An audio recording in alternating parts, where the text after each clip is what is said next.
It was New Year's Eve 2019 when health officials in China admitted they had a problem. Health authorities have activated their most serious response level after an outbreak of a new type of viral pneumonia in central China. A rapidly growing number of people were developing a dry cough and fever before getting pneumonia. And for some, it turned fatal. Doctors have named the disease COVID-19, or coronavirus disease 2019, indicating that a type of virus is causing the illness. When they tried to trace its origin, they found a likely source: this food market in Wuhan.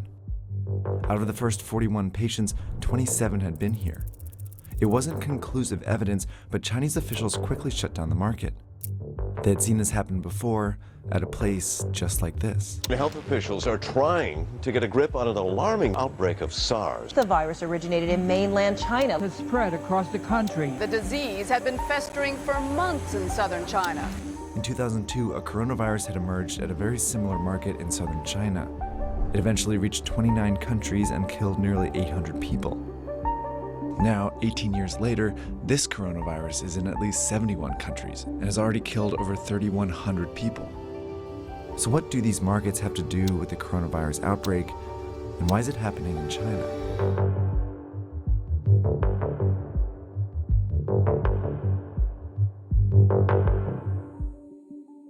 A lot of the viruses that make us sick actually originate in animals. Some of the viruses that cause the flu come from birds and pigs. HIV/AIDS comes from chimpanzees. The deadly Ebola virus likely originates in bats. And in the case of the 2019 coronavirus, there's some evidence it went from a bat to a pangolin before infecting a human. While viruses are very good at jumping between species, it's rare for a deadly one to make this journey all the way to humans. That's because it would need all these hosts to encounter each other at some point. That's where the Wuhan market comes in. It's a wet market. A kind of place where live animals are slaughtered and sold for consumption. It was not a surprise at all, and I think that it was not a surprise to many scientists. Peter Li is a professor and expert on China's animal trade. The cages stack above one over another. Animals at the bottom are often soaked with all kinds of liquid, animal excrement, pus, blood, or whatever the liquid they're receiving from the animals above. That's exactly how a virus can jump from one animal to another. If that animal then comes in contact with or is consumed by a human, the virus could potentially infect them. And if the virus then spreads to other humans, it causes an outbreak. Wet markets are scattered all over the world, but the ones in China are particularly well known because they offer a wide variety of animals, including wildlife. This is a sample menu reportedly from the market in Wuhan.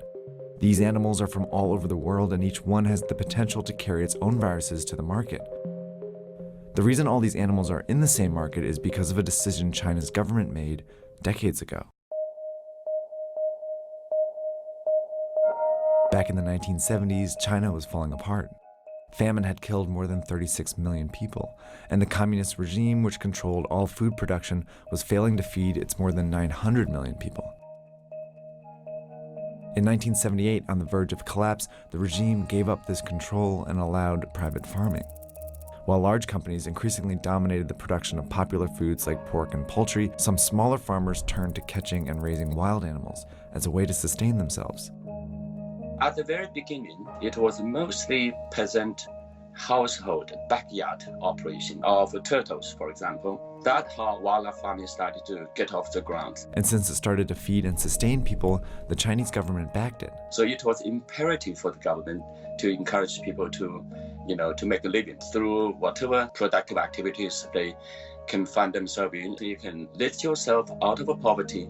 No matter what you are doing, that's okay. But then in 1988, the government made a decision that changed the shape of wildlife trade in China. They enacted the Wildlife Protection Law, which designated the animals as resources owned by the state and protected people engaged in the utilization of wildlife resources. That's one of the most devastating problems of the law, because if you designate the wildlife as a natural resource, that means it is something you can use for human benefits. The law also encouraged the domestication and breeding of wildlife. And with that, an industry was born. Small local farms turned into industrial-sized operations. For example, this bear farm started with just 3 and eventually grew to more than 1,000 bears. Bigger populations meant greater chances that a sick animal could spread disease. Farmers were also raising a wide variety of animals, which meant more viruses on the farms. Nonetheless, these animals were funneled into the wet markets for profit. While this legal wildlife farming industry started booming, it simultaneously provided cover for an illegal wildlife industry. Endangered animals like tigers, rhinoceroses, and pangolins were trafficked into China. By the early 2000s, these markets were teeming with wild animals when the inevitable happened.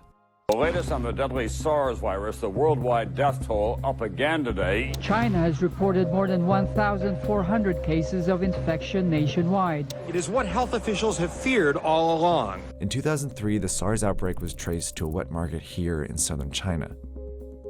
Scientists found traces of the virus in farmed civet cats. Chinese officials quickly shut down the markets and banned wildlife farming. But just a few months after the outbreak, the Chinese government declared 54 species of wildlife animals, including civet cats, legal to farm again. By 2004, the wildlife farming industry was worth an estimated 100 billion yuan, and it exerted significant influence over the Chinese government. Wildlife farming industry was tiny in China's gigantic GDP, but the industry has enormous lobbying capability. It's because of this influence that the Chinese government has allowed these markets to grow over the years. In 2016, for example, the government sanctioned the farming of some endangered species like tigers and pangolins. By 2018, the wildlife industry had grown to 148 billion yuan and had developed clever marketing tactics to keep the markets around. The industry has been promoting these wildlife animals as, tonic products, as, bodybuilding, as sex enhancing, and of course as disease fighting. None of the claims can hold water. Yet these products became popular with an influential portion of China's population. The majority of the people in China do not eat wildlife animals. Those people who consume these wildlife animals are the rich and the powerful, a small minority. It's this minority that the Chinese government chose to favor over the safety of the rest of its population.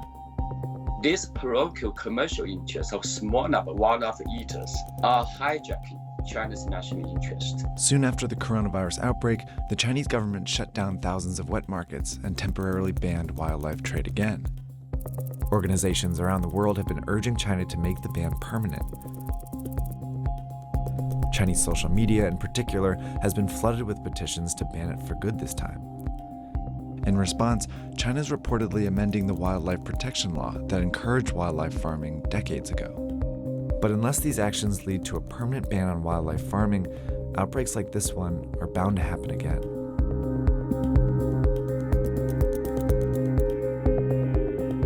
For a bunch more information about China's wet markets, viruses, and wildlife, we have an episode on our Netflix show called The Next Pandemic Explained. It talks about why a coronavirus could spark the next pandemic and what the world's experts are doing to stop it. That's on our Netflix show Explained. Check it out.